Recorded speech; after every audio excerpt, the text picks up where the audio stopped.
Tonight, big announcement to unveil that I feel 100% of the tryhards will definitely be thrilled over. Trihex move into mixer cap. That's what, is that what you think it is, dude? You're aware that if I move to mixer, tryhard stays here, right? But you know what though? At the same time, it's the winds of change are blowing here. You know, is tryhard my legacy? Is tryhard my be all end all?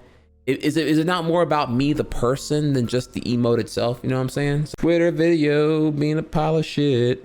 I know this may come as a shock to many of you, but as of today, I will be streaming exclusively on Mixer. Yeah, he's exclusively streaming on Mixer. That was in the announcement video. You saw that. Mixer is competition to Twitch. It's a streaming platform that is owned by Microsoft. You saw that it was shilled a fuckload during the E3 2018 Xbox conference. You saw, like, you know, brought to you by Mixer on Mixer. I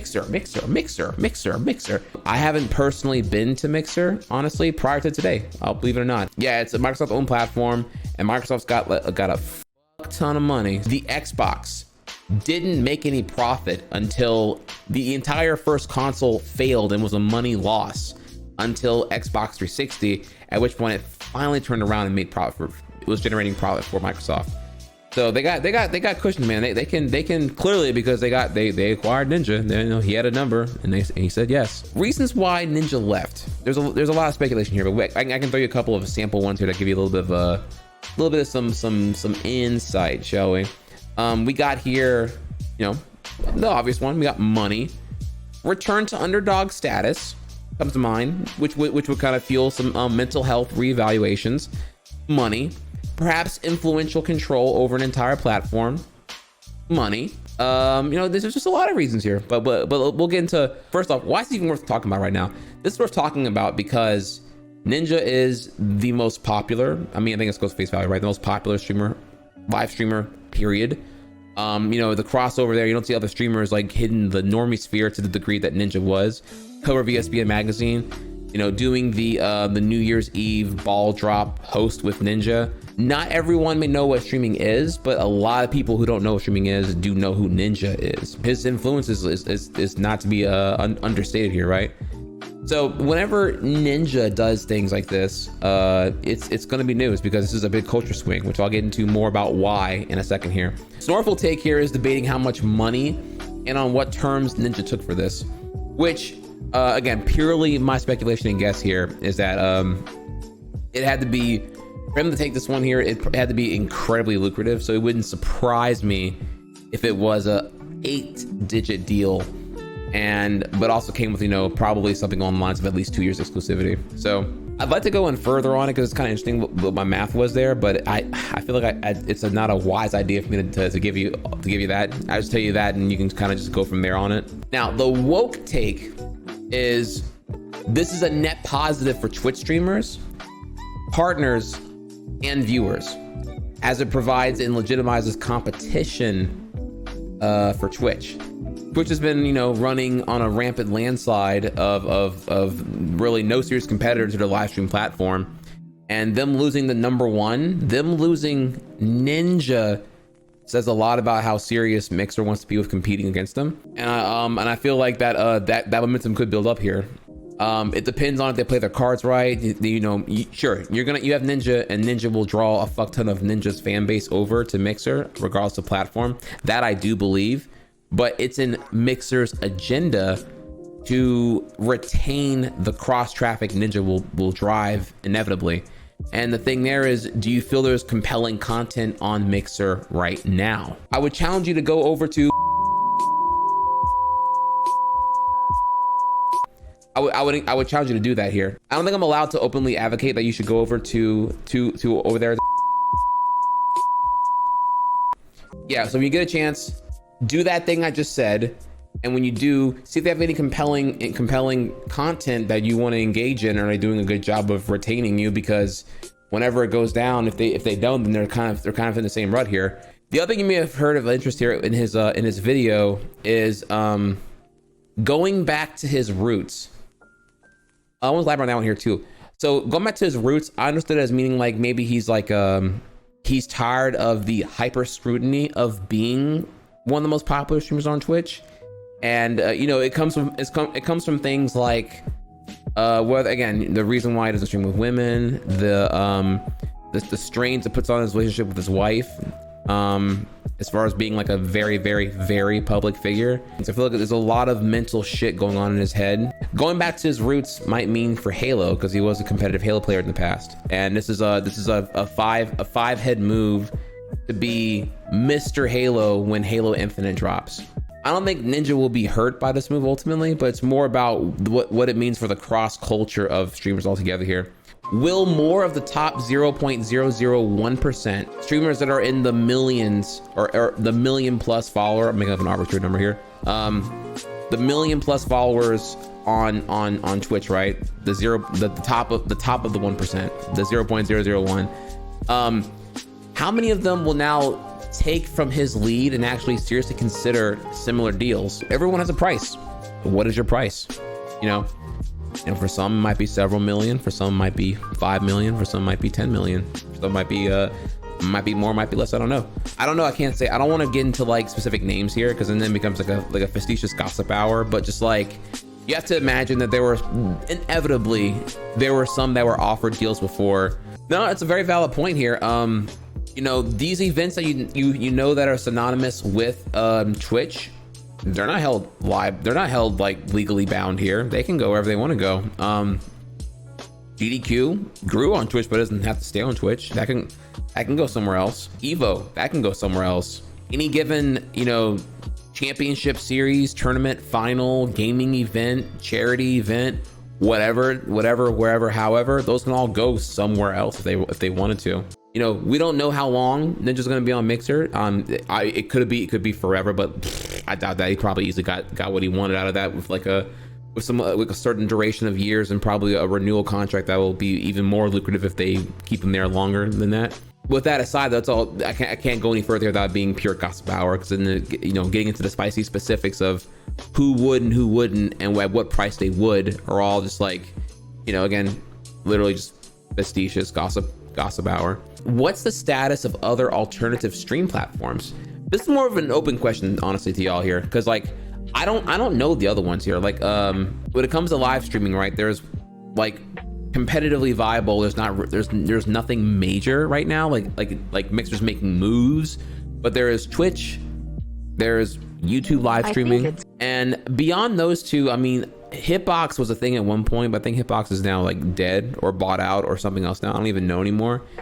And the other one I know of here is Facebook Gaming, aka FB.GG. So my question to you is like, how are these other platforms doing? Are they competitively viable, or is it like crickets? Not even close to being competitive. Other platforms could see the press that Mixer's getting because it acquired Ninja, and it might do the same thing. Hyper aggressive buyouts of high profile players. You can have all the infrastructure you want. You can have the most lucrative platform that gives every streamer every wish list thing they ever had, like, you know, some hyper interactive experience that you've never seen the likes of before anywhere else. The reality here is you can't buy culture, and that's what I feel keeps a lot of y'all happily in Twitch chat right now. Something funny happens, right? Like I don't know, like Trihex farts on stream very, very loudly. The mic, he thought the mic was muted. It wasn't. I farted. You heard it. It happened. You clip it, whatever. And then chat reacts to it. The fart itself is as entertaining as chat's reaction to the fart happening. By the way, it's never happened. I've never farted on stream, obviously. It's just an entertaining hypothetical here altogether. And the reason why the chat reaction is so entertaining is because of the culture. You know what I'm saying? That's the big thing right there. You know, if a fart happens on Mixer, you know, you don't have the emotes and the chat meta to give you like the culture that is so rich now in Twitch. So you can have the platform, you can have the utility, but you can't manufacture culture. You can't synthetic culture out of thin air. It comes from usage. It comes from the populace public. You know what I'm saying? So your strongest weapon there is just you gotta buy the person. You gotta buy the culture influencer. aka you gotta buy the Ninjas, the Tim the Tapmans, the Dr. Lupos, the I don't know, fuck the tryhards, if you will. I don't know. I'm not nowhere out there, obviously, but you know, just like you get the idea, though. Yeah. So these other platforms, whether it be FBGG or you guys sit here D-Live or whatever the fuck it may be, they all you know, this might be the first time you heard a deal of this caliber, whatever it was, but I don't think it'll be the last. I think as streaming continues to legitimize over time here, and they realize that one of the most powerful influential tools of this up and coming demographic here, the Zoomers, are streamers. Yeah, they're gonna catch on real quickly here that, you know, these Zoomers, man, they're not watching cable, man. They're not going outside, dude. They're on YouTube all day, or they're playing Fortnite or Minecraft or whatever. So they're if you are where they are, then they want to be where you are, and they want you. So I think you'll see more of this kind of thing happen over time here, and maybe it'll become more normalized as and maybe you'll see a decentralization of Twitch's dominance. That's a very, very unlikely thing in my opinion, but I think going back here to the woke take here, this is a net positive for partners and viewers, because now Twitch is like, well, shit, dude, we lost Ninja. Like, I don't know how that happened, honestly. Maybe they refused to like throw out, you know, not like Amazon couldn't afford this shit, but you know, fuck it, I guess, whatever, right?